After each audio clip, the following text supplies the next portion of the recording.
everybody, it's Dave and Olive. Thanks for joining us here at Book Blather, where we talk a lot of fantasy, horror, sci-fi, graphic novels, but we also mix it up with a lot of other fiction and nonfiction as well.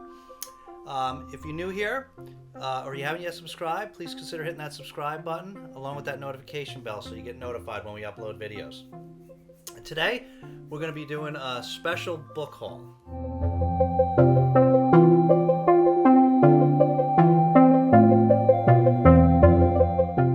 So today we're doing a special kind of book haul. We went on a vacation where we hit a couple of different northeastern states, partly because of a family wedding. And one of the places we visited was Portsmouth, New Hampshire.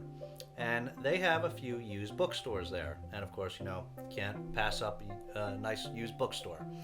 So we got some books at these. I kind of want to just show you the bookstores and then show you the books we got. So the first place we went was Sheafe Books. So this first one is called Sheafe Street Books. You have to take a couple side roads to get there. See, there's a sign directing you down this other side street, which is really more like an alley. And you can see there they have some boxes of used books outside. But if you go inside here, you find yourself in a very quaint little place. It's very loosely organized into different sections, and they have all different kinds of books. They have a few new ones mixed in, but it's mostly used books, and you know, it's everything, all different categories. This is a science fiction section. Back there they have some horror, including a decent Stephen King section. Right there, as you can see, there is Olive's book on the down on the floor there, which we seem to find wherever we go. That's the Stephen King section right in the back. So we picked up a few things there. I was able to slip away for one day and do some scanning the place for about an hour and a half, and then the next day I was able to slip back for another hour or so. It was the type of place you could have been there all day. You really had to search around. It was somewhat organized, but not really that well, and so you had to kind of do a lot of searching. Get a lot of books. There'd be books behind other books. You know, you'd walk under an archway, then up behind you, up high, there would be some other shelf that you didn't even realize was there. And so it could have spent days there looking through everything. So, but you know, we found a few things, a little bit of time that we had. First thing is we found a couple of science fiction books. First thing we picked up was one of these old Ace double novels. This one, I already had one of these of Asimov's old Foundation series. In this version, it's called the 1,000-Year Plan, which is, you know, really an abridged version of Foundation. And on the flip side, No World of Their Own by Paul Anderson. So, but this was the only one I had. So, you know, I don't know how hard it is to find these ones, but I don't usually see them. So when I saw this one, I picked this up. This was, on one side you can see it's Alien from Arcturus by Gordon Dickson. And then when you flip it over, this one I never heard of, but Adam Curtin by Nick Boddie Williams. So I'm just happy to have another one to add to our collection of one that's now a collection of two. The next thing we picked up, they had a pretty decent science fiction section there, and so was Journey to the Center of the Earth by Jules Verne. This is, of course, old classic. If you don't know, this is about an adventure guy, and I think his uncle explored down into the Earth, and it's a Hollow Earth story. I read this a long time ago, but I just saw this cool little old version from the 60s, and I just wanted to have this one, so I picked this up. The next one was a Canticle for Leibowitz, which I have not read, and you know, I probably should have read this a long time ago, but not that long ago I heard Steve Donoghue on his channel refer to this as, I think he said it was the best, in his opinion, the best science fiction novel ever written. So, you know, I looked into it and I wanted to get it. It's the story is based on, originally I think it's 3 separate stories that appeared in the Magazine of Fantasy and Science Fiction, I think was the one it appeared in. and then I guess it was rehashed and put in novel form, and it's considered a classic now, and it's a post-apocalyptic nuclear war setting where there's this Order of Saint Leibowitz the Engineer. It's an intersection of religion and science where these monks are trying to preserve the history, but to give you an idea, it's so this monastery is in the Utah desert, and they preserve the precious relics of their founder, the blessed blueprint, the sacred shopping list, and the holy shrine of Fallout Shelter. So this looks like a really cool story, and I'm sure there's good reason it's a classic, so I grabbed this one when I saw it. Another science fiction novel we picked up there was And Chaos Died by Joanna Russ. I recently read We Who Are About To, and she has a more famous book, The Female Man, which I've not read, but I'm going to read. So when I saw this one, old copy of this novel, I decided to pick this one up too.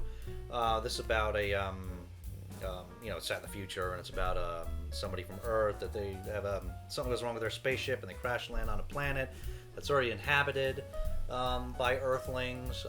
That basically seems to have been a lost colony that was inhabited long ago and then lost touch with Earth, and this society has developed psi powers, telekinesis and teleportation and things like that, and telepathy, and so it sounded like an interesting story, and I'm interested to read more of her stuff, so pick this one up. And then we picked up a couple of non-science fiction stuff.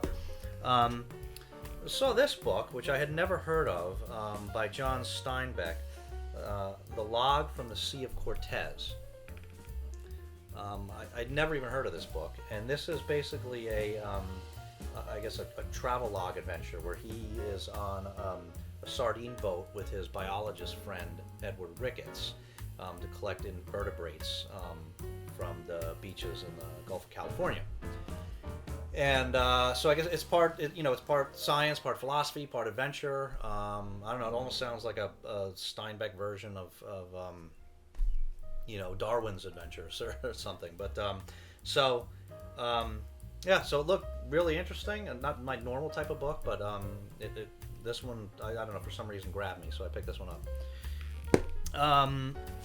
Next one we got there was Snuff by Chuck Palahniuk. I think that's how you pronounce it. He wrote Haunted, a lot of people are familiar with, and Fight Club was his, of course. I read a few books of his years ago. Other ones, Choke, Lullaby. Always liked his another one, Stranger Than Fiction, which was some, I think, stories based in reality from what I recall. It's like 2 decades ago.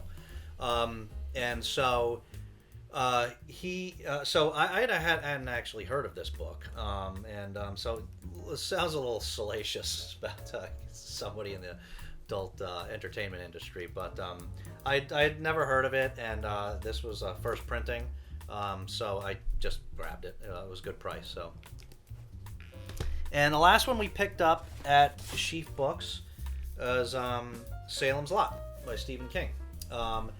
And this Salem's Lot is currently I'm doing the Dark Tower books, but this is the next one that I want to read from Stephen King. I previously had not read any Stephen King before this Dark Tower stuff, so shame to myself. So Salem's Lot I really want to read, but I saw this one, which it's in bad condition, but it's this collector's edition, oversized paperback, which I like. It's the deckled pages. I just thought this version was really cool, and it was pretty cheap since it's not in great condition. So that was the last one we picked up there. And then we were out of time, so that was all we got from Sheafe Books. But it was a really, really cool, atmospheric little old, bookstore, as you could see from the video. And I will definitely, if I'm ever back in New Hampshire, Portsmouth, New Hampshire, I will definitely go visit it again. Okay, and the other one we visited, which was not quite as cool, it was a little more modern, was RiverRun Bookstore.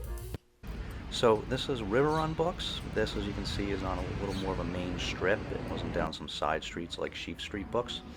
But it was a cute little place, and there was a couple of things that made this place a little unique. As you can see, they have one of these nice book arches here, which is neat. They also had this section of vintage typewriters, which was really cool to look at. Now, a lot of the books, as you can see here, were new books, but there was some used books mixed in. But even though a lot of these are new books, they're not the typical current bestsellers that you would see in the science fiction section of Barnes & Noble. Some of them were more obscure, a lot of them were older ones, all different various ones. Here they have a horror section that was also decently sized relative to the overall size of the store, so it was pretty neat. So there wasn't, that much of a selection there, and so we did pick up two things just that were unusual. The first one was Buffalo Soldier by Maurice Broaddus, and to be perfectly honest, I picked this one up because of the cover. I thought this was one of the coolest covers that I've ever seen. This is a steampunk adventure, and it's about I think it's it's definitely like an alternative history, but I think there's an espionage agent down in Jamaica, yep, and he takes charge of a boy that a number of different religious and political factions are trying to get, and so he, I think, is trying to protect him, and they try to go find they're on an adventure where they're trying to get away and find a safe place to live. So that's all I know about this one. And the other one I also know almost nothing about, never heard of before. It's called A Day in Deep Freeze by Lisa Shapter. And this is about, I'll just read it because, this is about a successful corporate accountant, hopeful soon-to-be father, and an unremarkable husband, except for the lingering effects of an experimental wartime truth serum, his ex-boyfriend, the impossibility of his conceiving a child, and all of the other secrets he keeps from his wife and his employer. One of these, the secret of the lonely grave he visits regularly in Riverport's Castleview Cemetery, holds a tragedy that just won't stay gone. So it sounded like a neat little, I guess, like little gothic horror. It was signed by Lisa Shapter. I just grabbed it. I thought maybe it'd be a neat read. It wasn't very long, so figured I'd give it a shot. Okay, and that was all we got in our visits to the used bookstores, or at least two used bookstores in Portsmouth, New Hampshire. Thanks for watching. If you like this video, please give it a thumbs up and hit that subscribe button along with the notification bell so you get notified the next time Olive says it's okay for us to upload another video. Did you fall asleep? I think she fell asleep. Anyway, thanks so much for watching. We'll see you soon, but in the meantime, take care of yourselves and each other, and we'll see you next time.